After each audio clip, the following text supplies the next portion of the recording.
At the time of this recording, I've built a $7 million business completely online, selling coaching, courses, and masterminds. And after studying thousands of my clients, I discovered there are a few things that separates those who make it big from those who struggle for years and years. So to help make your business journey 10 times easier, here are some quick fire lessons I learned that will help you do just that. Number one, nothing shitty you've been through makes you less qualified or weak. Every challenge that I've faced in my business has made me stronger. Every breakup has made me more resilient. Every trauma from my childhood made me who I am today. So even though you've walked through hard things like divorce and addiction and heartbreak and failure and maybe bankruptcy, it didn't disqualify you. It actually qualified you. It gave you depth and authority and a voice that resonates with people. Don't let it live in shame. Your story is actually your strength. Your scars are your credibility, and your clients don't need you to be perfect. They need to know you've been through it and you made it to the other side. Number two, untying my emotions from money made me rich. You know that feeling when your bank balance drops and anxiety creeps in? Or when a $10,000 Stripe notification hits and you feel on top of the world? Both are normal, but riding that emotional roller coaster will trap you. The secret is learning to stay neutral. When your emotions are deeply tied to money, it means you've tied your self-worth to money. And I learned to become emotionally neutral, whether money is coming in or going out. And that is actually what made me exponentially increase my wealth. I stopped panicking during a dip or losing discipline during a spike. Business has rhythms. The deeper the trust, the faster the turnaround and the faster the growth. Number three, it's lonely on the way to the top. When you finally step out and start building something real, you realize it's going to take all of you. No more late nights, no more out drinking, no more mindless distractions. It becomes about priorities. Your health matters, your sleep matters, your focus matters.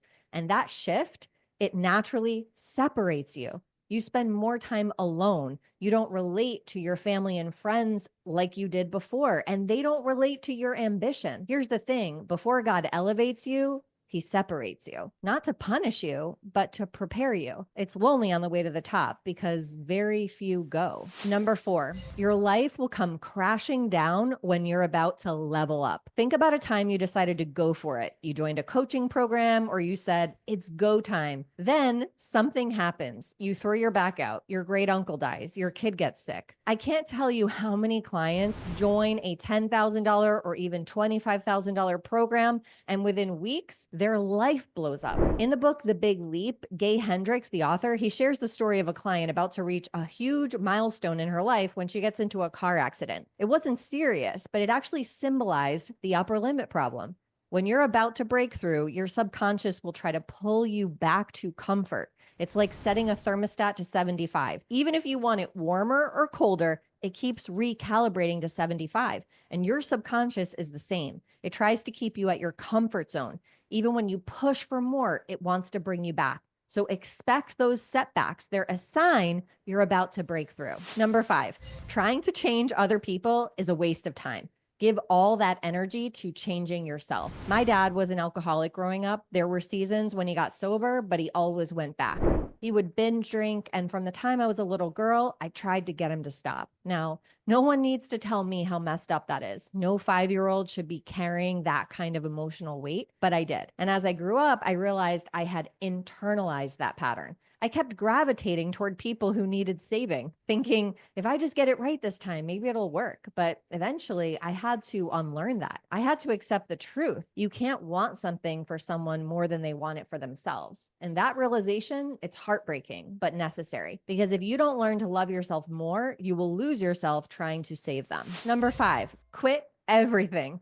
Most people never scale, never see 7 figures because they're doing too much, too many offers, too many changes, too many pivots, too many directions. Chronic pivoting is the fastest way to stay stuck. But real momentum comes when you commit to one offer and one marketing channel. Scaling isn't about doing more. It's about doing less better. Number 6, stop selling to cold leads. I went back and reviewed case study interviews from our top clients over the years, and I realized something staggering. Every single one of my best clients said they had already decided to work with me before they ever got on a sales call. And that changed everything for me because trying to sell to cold leads is an uphill battle. It leads to long, draining calls, people who say, I need to think about it, or who ghost altogether. They don't even know who you are. They're not bought in. And frankly, it's exhausting. So once I understood that, I shifted all of my energy into pre-selling.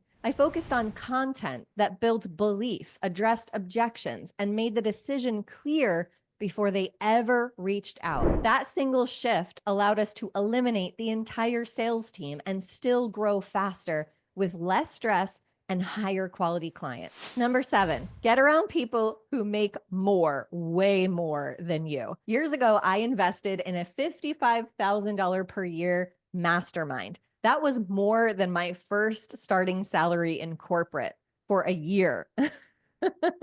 It stretched me. It made me uncomfortable. Months later, I'm in Scottsdale at the W Hotel with people making 7, 8, and 9 figures. Their decisions, their standards, their conversations, everything was on another level. When I came back home and I faced a challenge in my own business, I asked myself, would they even see this as a problem? And without fail, every time the answer was no. They would see it as a small blip in the day, a hurdle, yes, but one they'd solve in minutes and move on. And later that year, I hit 3 million in sales. So stop spending all your time around people who are only a few steps ahead of you.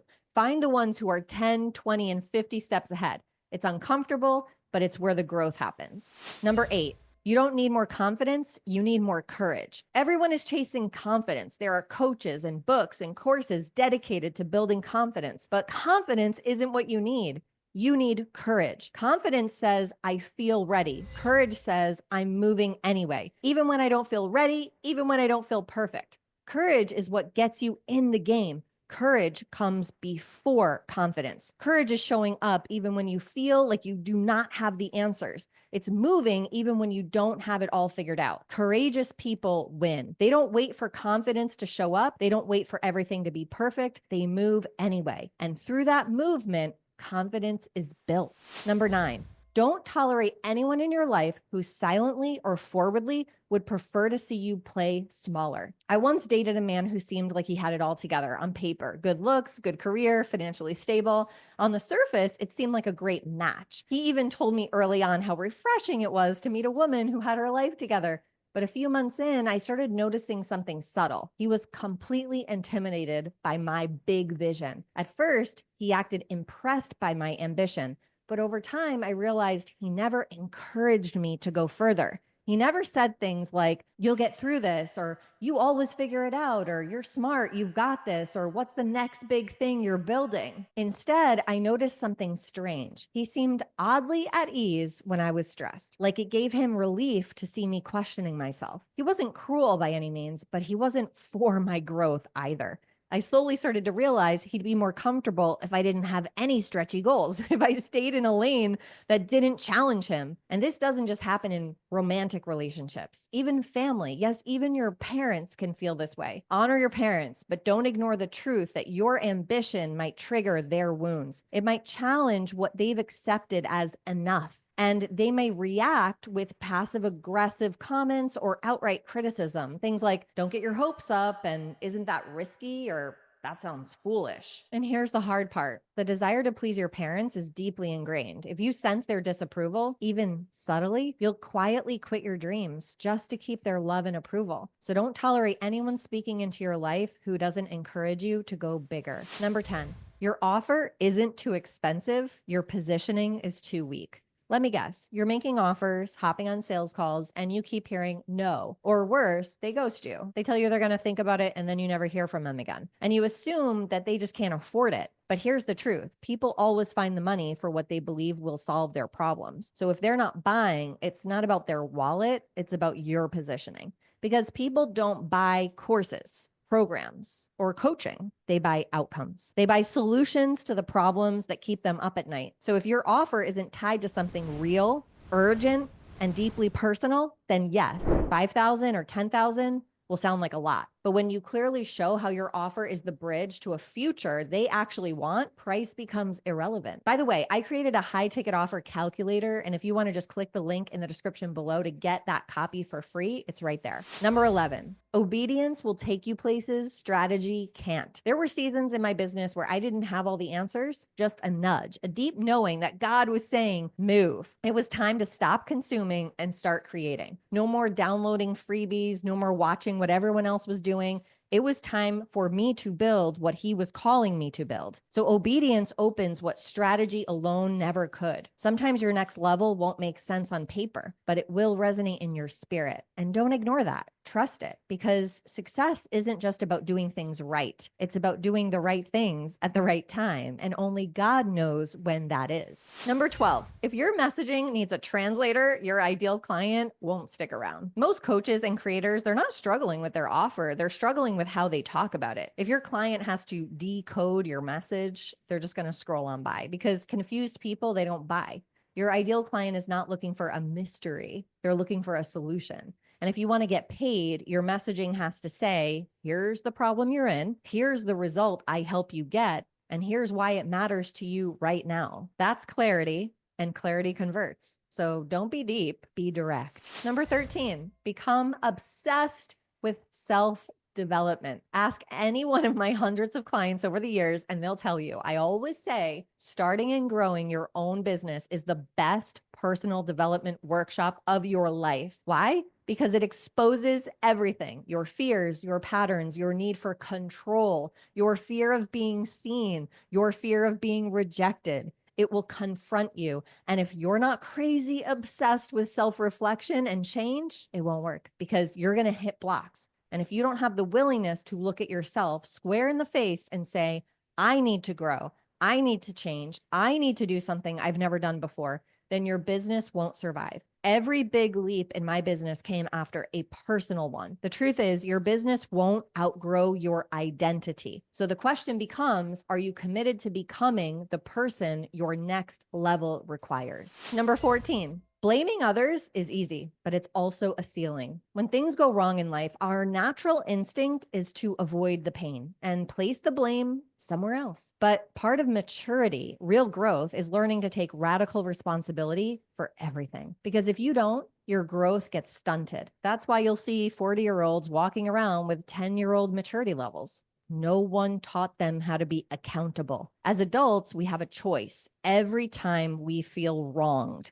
And yeah, sometimes we are right. The coaching program didn't deliver, or someone hurt us. That sales closer should have closed that deal. But even if you're right, staying in blame keeps you stuck. It keeps you spinning in a story instead of moving on in your power. Blame feels good in the moment. Ownership moves you forward. And only one of them builds a business. Number 15, validation is a trap. Everyone says they want to build a business, but what they're really doing is chasing validation. Validation in the form of likes and comments and clients and sales and testimonials and recognition. They want proof that their hard work is paying off right now. And listen, that's natural. We all want to see the fruit of our labor. It's what keeps us going for the long haul. But most people want it way too soon. They post a few times, they launch once, they get a few no's or hear crickets, and they quit. That tells you everything about their commitment, their discipline, and their ability to lead themselves. Because here's the truth: leadership can't be contingent on results.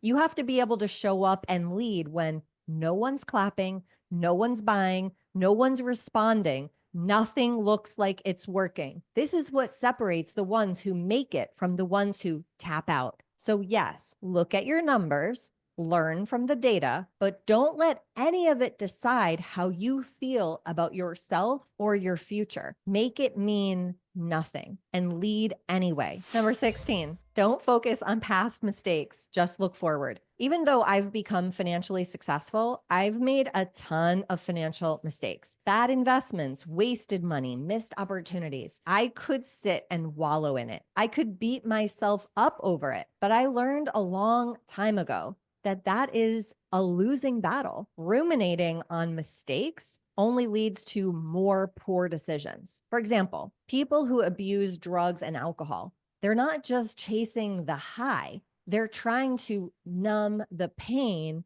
and shame of the past. So I made a decision. I won't let my mind rehearse failure. I've trained it to recognize opportunity, especially when it comes to money. I hold the belief that there is no limit to how much I can earn and that God wants to bless me abundantly. So instead of thinking backwards, I think forward. I don't spiral, I build. Number 17, no one ahead of you will criticize you. I can get hundreds of comments a day across my social channels, positive ones, supportive ones, messages from clients whose lives have changed. But you know which one my brain locks onto? The haters. My heart leaps up, my stomach turns, and it's wild because it's like we're wired that way. Our brains are built to filter for danger, and haters feel like danger. But here's what I've learned over the years. Every time I click through to the profile of someone who's throwing shade, it's always the same. Nothing going on, no real content, no business, just a keyboard warrior mad at themselves for not even trying. And that's when it clicks again. Millionaires don't tear other people down. They're too busy building, too secure to criticize. Even if they disagree with you, they respect the hustle. So when someone criticizes your prices, your content, your voice, don't spiral. Just ask, are they ahead of me or are they hiding behind a private account? Because the ones ahead of you, they're not judging, they're just cheering. Number 18, the way you think determines everything. Your mindset is the engine of your business, not your strategy, high ticket offer, YouTube channel, or Instagram profile. The way you think determines how you launch, how you lead, how you respond when things don't go to plan. And for me, one mindset changed everything. I think everything I do works, and if it doesn't, I make it work. Now imagine creating from that place. Instead of, I don't know if this will work, or this is probably gonna flop, or nobody's gonna buy, you launch thinking everything I do works. That mindset doesn't just boost your confidence, it inspires courage to move. It helps you brace for impact because you're not afraid of failure. You expect it, you welcome it, and you've already decided that you can handle it. You're saying to yourself, I'll figure it out. Because the truth is, most people fail 100 times before they succeed. You have to develop a stomach for that. So there you have it, 18 quick fire lessons from my entrepreneurial journey to 7 million. And here's to the next 7 million. If you liked this video, you'll want to watch this video next, how I unlocked the $1 million business trapped inside my head.